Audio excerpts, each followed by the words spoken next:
కొర్నేలిని అద్భుతముగా దర్శించుట. అపోస్తలుల కార్యములు 10వ అధ్యాయం. కొర్నేలి యథార్థవంతుడైన ఒక శతాధిపతి. 1. అతడు దేవునికి అంకితమైన వాడు. 2. దేవునికి భయపడువాడు. 3. దేవునికి అనుదినము ప్రార్థించువాడు. 4. అవసరతలోనున్న వారికి సహాయము చేయువాడు. 5. దేవుడు కొర్నేలిని అంగీకరించాడు, కారణం దేవుని ఎడల ఆయనకున్న గొప్ప విశ్వాసము. ఆయన చేయు ప్రతి పని కూడా దేవునిని మహిమ పరిచేదిగా ఉన్నది.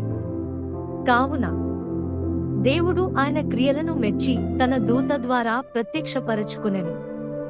ఆ దూత కొర్నేలిని సమీపించి ఇలాగు చెప్పెను: నీ ప్రార్థనలు, నీ ధర్మకార్యములు దేవునికి గొప్ప సమర్పణముగానున్నవి.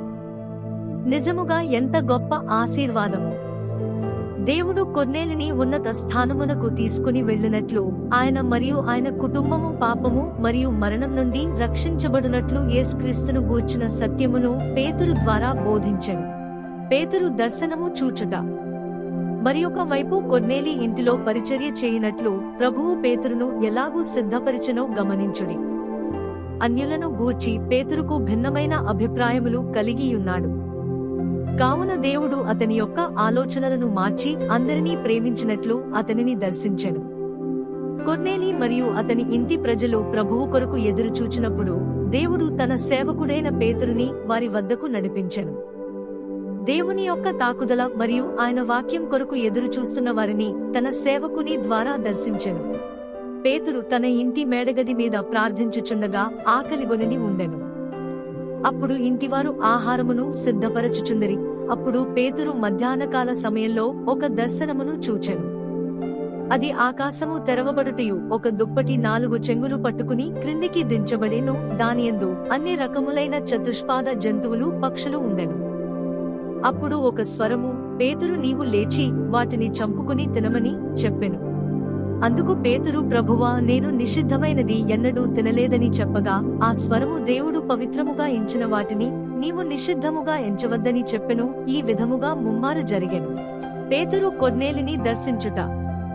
అపోస్తలుల కార్యములు 10:25-36 వరకు. పేతురు లోపలికి రాగా కొర్నేలి అతనిని ఎదుర్కొని అతని పాదముల మీద పడి నమస్కారము చేసెను. అందుకు పేతురు, నీవు లేచి నిలువుము, నేను కూడా నరుడనే అని చెప్పి అతని లేవనెత్తి అతనితో మాటలాడుచు లోపలికి వచ్చి అనేకులు కూడియుండుట చూచెను. అప్పుడతడు అన్యజాతివానితో సహవాసము చేయుటేనను అట్టివానిని ముట్టుకొనుటేనను యూదునికి ధర్మము కాదని మీకు తెలియను. అయితే ఏ మనుష్యుడును నిషేధింపదగినవాడనియేనను అపవిత్రుడనియేనను చెప్పకూడదని దేవుడు నాకు చూపించియున్నాడు. కాబట్టి నన్ను పిలిచినప్పుడు అడ్డమేమియు చెప్పక వచ్చితిని గనుక ఎందునిమిత్తము నన్ను పిలువ నంపితిరో దానిని గూర్చి అడుగుచున్నానని వారితో చెప్పెను. అందుకు కొర్నేలి, 4 దినముల క్రిందట పగలు 3 గంటలు మొదలుకొని ఈ వేళ వరకు నేను ఇంట ప్రార్థన చేయుచుండగా ప్రకాశమానమైన వస్త్రములు ధరించిన వాడొకడు నా ఎదుట నిలిచి, కొర్నేలి, నీ ప్రార్థన వినబడెను, నీ ధర్మకార్యములు దేవుని సముఖమందు జ్ఞాపకముంచబడియున్నవి గనుక నీవు యొప్పేకు వర్తమానము పంపి పేతురు అను మారుపేరుగల సీమోనును పిలిపించుము. అతడు సముద్రపు దరినున్న చర్మకారుడైన సీమోను ఇంట దిగియున్నాడని నాతో చెప్పెను. వెంటనే నిన్ను పిలిపించితిని, నీవు వచ్చినది మంచిది. ప్రభువు నీకు ఆజ్ఞాపించినవన్నీ వినుటకే ఇప్పుడు మేమందరము దేవుని ఎదుట ఇక్కడ కూడియున్నామని చెప్పెను. అందుకు పేతురు నోరు తెరచి ఇట్లనెను, దేవుడు పక్షపాతి కాడని నిజముగా గ్రహించియున్నాను. ప్రతి జనములోనూ ఆయనకు భయపడి నీతిగా నడుచుకునువానని ఆయన అంగీకరించును. యేసుక్రీస్తు అందరికీ ప్రభువు.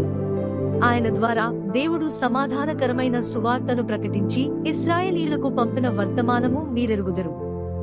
అపోస్తలుల కార్యములు 10:44.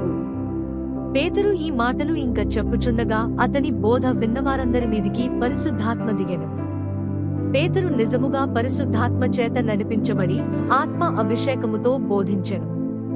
కావున వినుచున్న వారందరి మీదికి పరిశుద్ధాత్మ దిగెను. వారు కూడా దేవుని వద్ద నుంచి తాకుదల కొరకు ఎదురుచూచుండెను. నిజముగా ఎంత గొప్ప ఆశ్చర్యము! దేవుడు అందరినీ తాకెను. అన్యజనుల మీద సహితము దేవుని ఆత్మ కుమ్మరించబడుట చూచి పేతురుతో కూడా నున్నవారు విస్మయం నొందిరి. వారు తమకు తెలియని భాషలలో దేవుని స్తుతించుచుండెను. ఇది నిజమైన పరిచర్య. మనము చేయు పరిచర్య ఈ లాగున ఉండవలెను. పరిశుద్ధాత్మ చేత నడిపించబడి బోధించిన ఎడల ఇప్పుడు కూడా ఆయన పరిశుద్ధాత్మ తన ప్రజల మీద కుమ్మరించబడును. పరిశుద్ధాత్మ తన ప్రజలను ఆశీర్వదించి బలపరచును. తరువాత పేతురు కొర్నేలి ఇంటి వారికి బాప్తిస్మం ఇచ్చుట మనము గమనించగలము. దేవుడు కొర్నేలి యొక్క కుటుంబము రక్షించబడినట్లు తన సేవకుడైన పేతురుని ఎలాగూ సిద్ధపరిచెనో మనము గమనించవచ్చు. మనము కూడా ప్రభువుకు లోబడిన ఎడల ఇలా చేయుట దేవుని యొక్క చిత్తము. కొర్నేలిని రక్షించుట విషయంలో పేతురుని దేవుడు ఎలాగూ వాడుకున్నాడో నేడు అదే రీతిగా మనలను కూడా వాడుకొనును. మన ప్రభువైన యేసుక్రీస్తు నామము మహిమపరచబడునుగాక. ఆమెన్. ప్రభువైన యేసుక్రీస్తు మీ అందరినీ ఆశీర్వదించునుగాక.